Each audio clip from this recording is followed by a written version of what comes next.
Nagbabalik na naman ang inyong tagapaglingkod ng mga balita at pawang katotohanan lamang. Naging mainit nga na usapin sa mundo ng social media.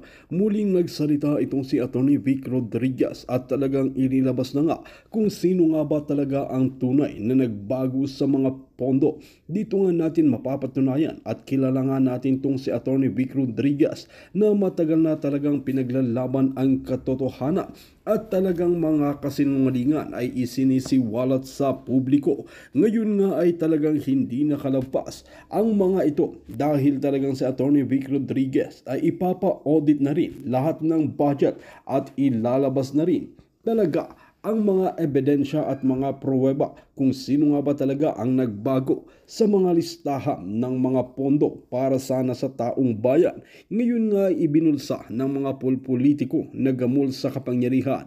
Ngayon nga ay tila kinabahan nga sila nung si Atty. Vic Rodriguez na ang nagsalita dahil talagang pinag-aaralan at bago nga magsalita si Atty. Vic ay talagang may mga pruweba at may mga ebidensya muna ito dahil ayaw niya mapahiya sa taong bayan.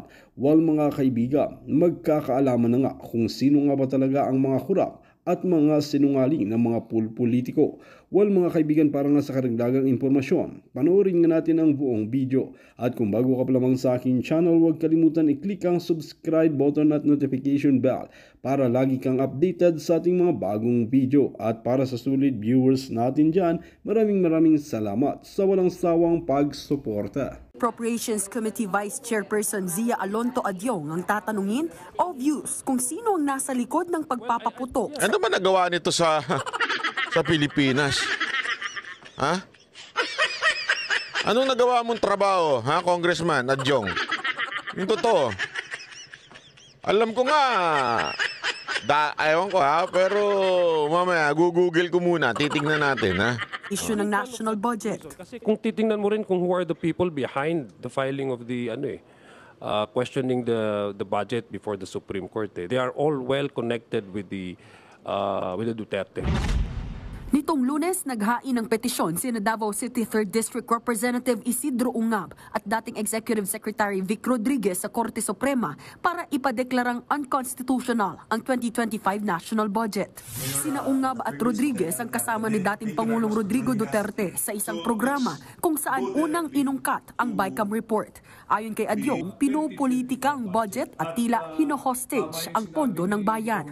Nauna nang iginiit ni Acting House Appropriations Chairperson Stella Kimbo na napagkasundoan na ng mga miyembro ng BICAM ang halaga ng blankong items. Ang tanging ginawa na lang ay nilagay ang mga numerong ito sa BICAM report.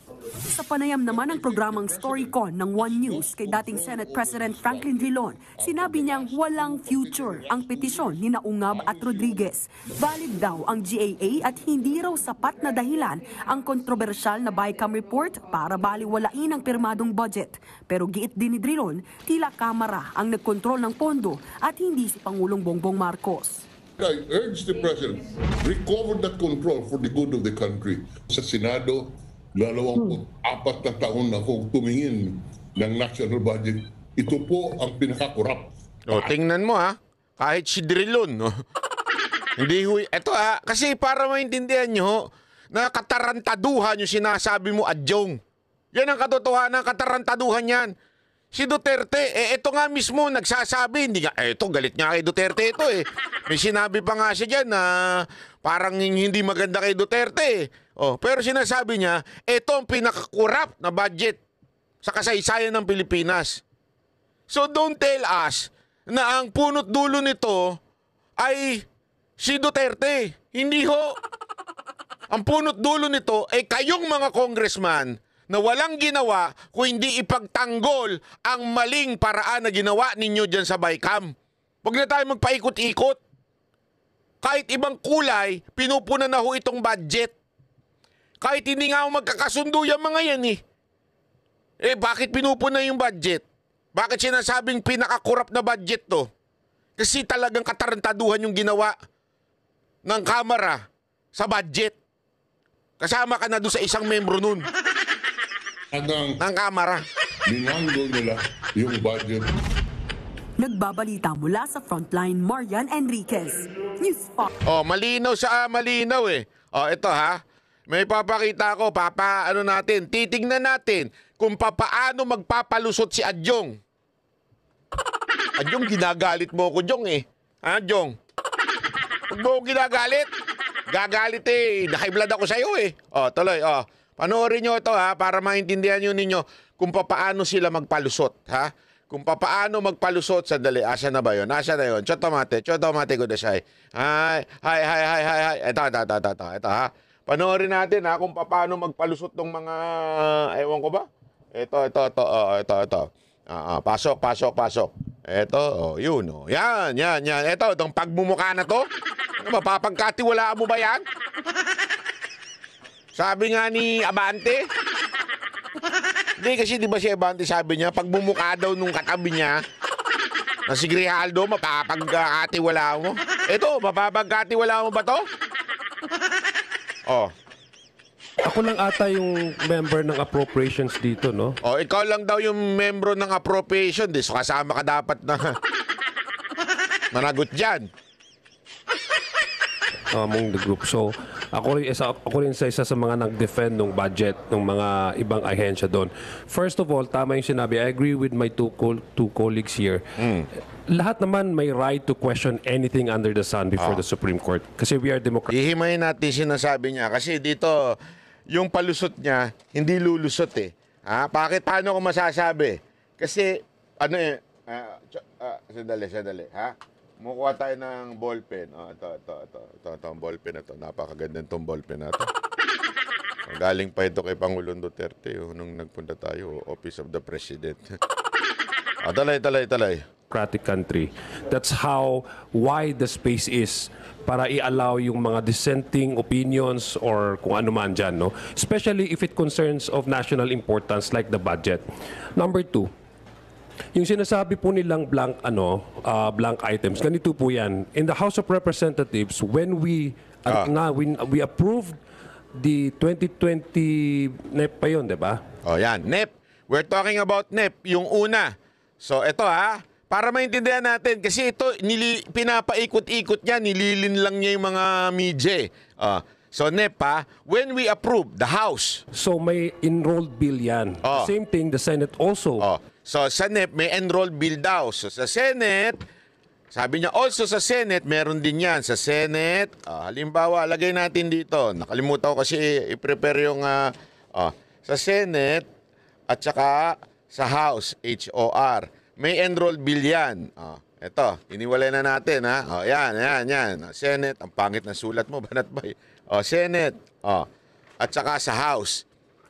May enrolled bill sila. Meron silang dinideliberate, inaayos na budget. May sari-sariling version. Okay, ng budget, letter B.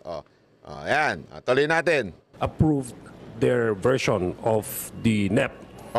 So, meron daw silang sariling approved na version ng NEP, yung National Expenditure, di ba?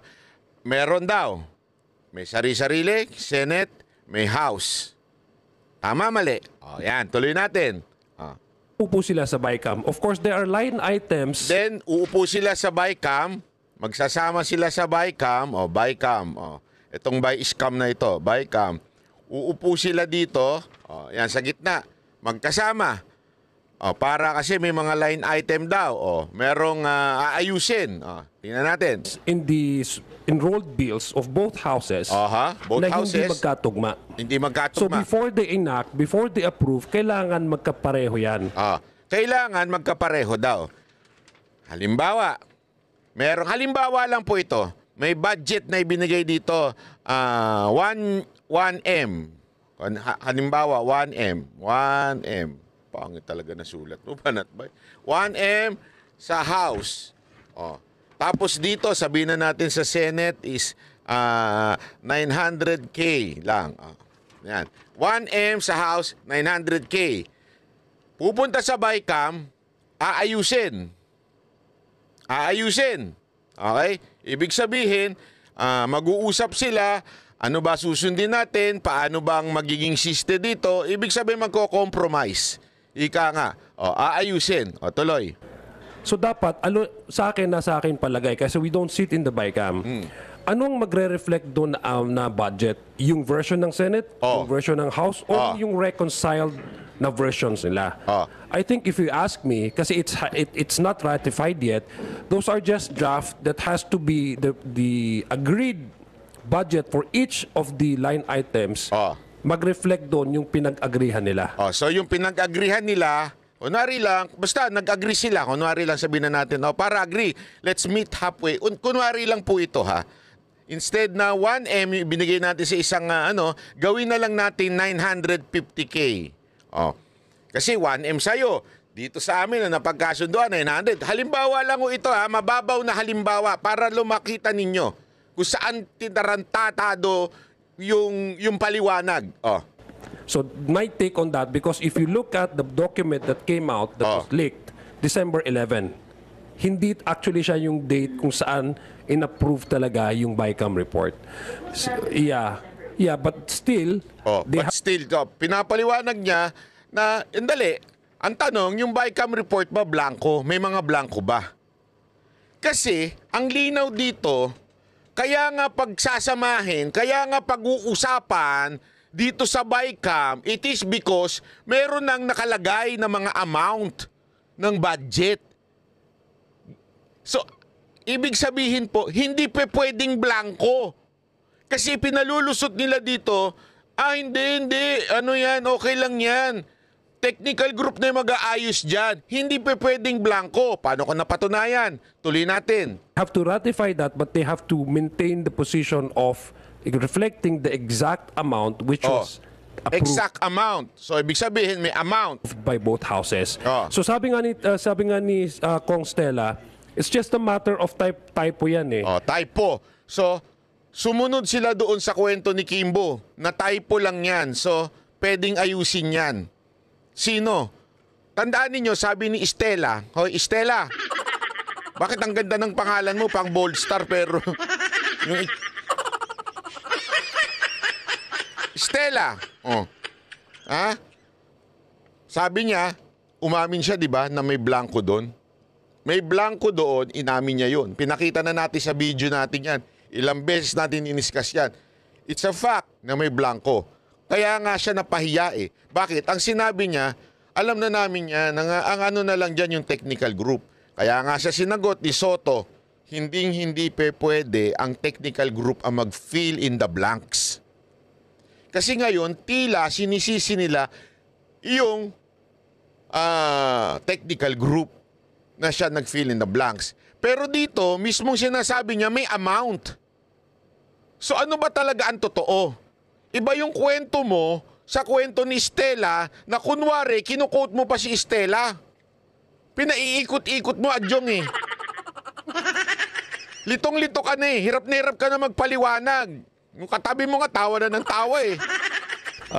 Yung sa technical people, ang i-insert nila yung amount na yon. I-insert nila yung amount. Paano mo i-insert yung amount kung may amount na dapat pagkasunduan ng dalawa? The technical group, hindi sila pwedeng maggalaw dyan, magbago dyan ng amount dahil trabaho yan ng BICAM. In technical group, yung mali lang ang spelling, mga typo, yung mga, ewan ko siguro kung mali man ang grammar, yun lang ang trabaho nila, hindi mag-fill up.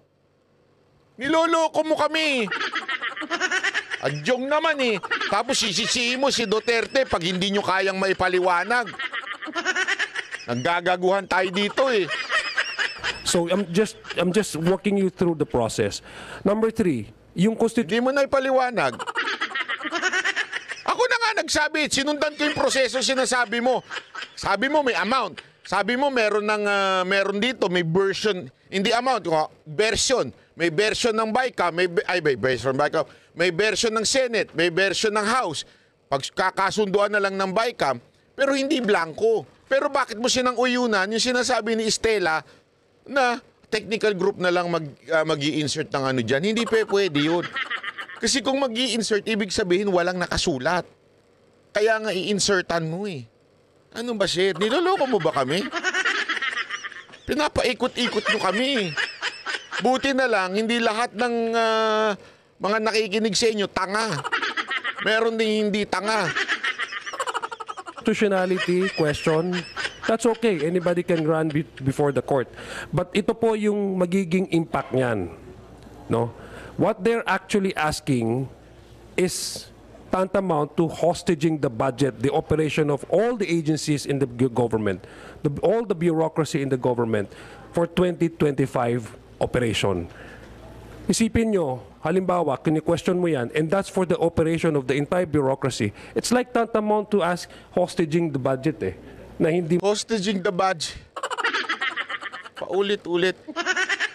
Alam mo, sorry sir ang tagal mo na dyan.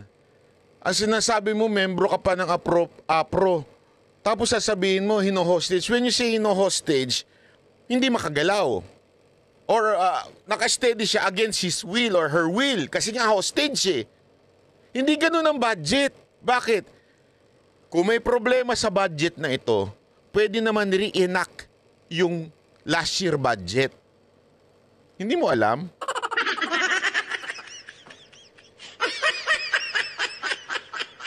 Tanga-tangahan tayo, sir. Ako nagtatanong lang, Pwedeng i-reenact. Yun po ang pwedeng gawin. So anong sinasabi mong hostage? Sige nga.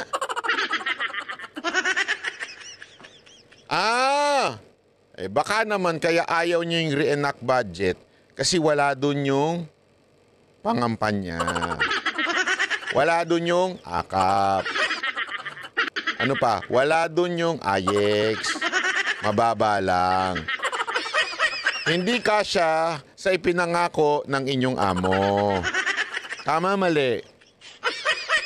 Yan ang nakikita ng taong bayan kung bakit ayaw nila na ayusin muna tapos reenact na lang yung last year budget. Kasi nga po, hindi pang campaign yung last year budget. Malapit na ang kampanya. Paano na kami? Matatalo na kami kasi inaway namin si Sara Duterte. So, matatalo na kami. Pag natalo kami, ano mangyayari?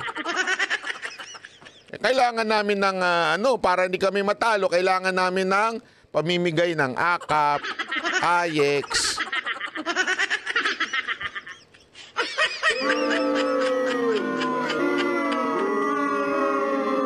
Baka kaya ayaw nyo yung reenact na budget. Yun, yan ang problema muna ipapagalaw yung ating mga birokrasya. Kung halimbawa lang, the worst case scenario that the Supreme Court says is unconstitutional, what would happen? Reenacted budget tayo. Yung pala. Gusto nyo ba na may confidential funds yung mga tinanggalan? Yun! Ikaw na rin nagsabi, nung una hostage, ngayon sinabi mo re-reenact yung budget. Alam mo din pala. Tapos sasabihin mo pa, paano naging hostage yun? So, ibig sabihin po pala, sir, ang target nyo na naman dyan, ayaw nyo na naman yung confidential funds. Alam mong sagot ni Bixie Rodriguez dyan? Simpleng-simple. Tinanong sa kanya yan sa ANC. Ang sagot lang niya dyan, simple lang naman Sino ho ba nagbibigay ng budget kung ayaw nyo talagang bigyan ng budget yung confidential fund? DBM. Or, siyempre, pag sinabi mong DBM na sa executive yan, ang magdidesisyon dyan, presidente. Pwede naman sabihin ni Marcos, wag nang bigyan yan. Kasi inaaaway ako niyan. Wag nang bigyan. O kaya ibang version. Wag nang bigyan yan. Inaaway kami dyan. Pwede naman ganun At saka again, eto, makinig kayo. Sigurado ako sinisisi nila ngayon si VP Sara Duterte na gusto lang daw maibalik yung confidential funds. Yan ang punto nila. And I'm telling you, I'm pretty sure, without even asking VP Sara Duterte, with the character of VP Sara Duterte, kahit ibigay niya yung confidential funds, hindi niya tatanggapin yan. Pusta tayo. Wala akong alaman. Wala po akong connection sa Office of the Vice President. Hindi po kami nagkakausap niya. Hindi po kami nagkakausap ng tao niyan. Okay? Ako, nagko-costro lang ako pagka meron kaming i-interview. Nagko-costro lang ako through another person. O si Mocha, to be particular. Ako, wala akong personal na kaugnayan sa kanila. Pero sigurado ako, 100%, pag ibinigay niyo yung confidential fund, kunwari na reenact yung budget, hindi niya tatanggapin yan. Pustahan tayo. Hindi niya na nga hiningi yan eh. Di ba pilit kayo ng pilit doon sa hearing ninyo? Ano sabi niya? Wala ako na, ayoko na yan. Di ba nung tinanong siya ng mga senador, naalala nyo noon, nung tinanong siya, kasi di ba after ng maayos na yung budget sa Kamara, dinala sa Senate, sabi ng mga senador, tinanong daw ni Bato, gusto mo nyo, yung po bang ibalik yung ano? Sabi niya, I'm no longer interested with that. Kasi nga, diyan nagkakagulo. O di sa inyo na yan, sabi ni Vice President. Ngayon, gawin nyo uli yun. Wag nyo ilihis ang issue. Ang issue kaya ayaw nyo ang reenact budget kasi mawawala yung mga pangampanya ninyo. Alam nyo yan.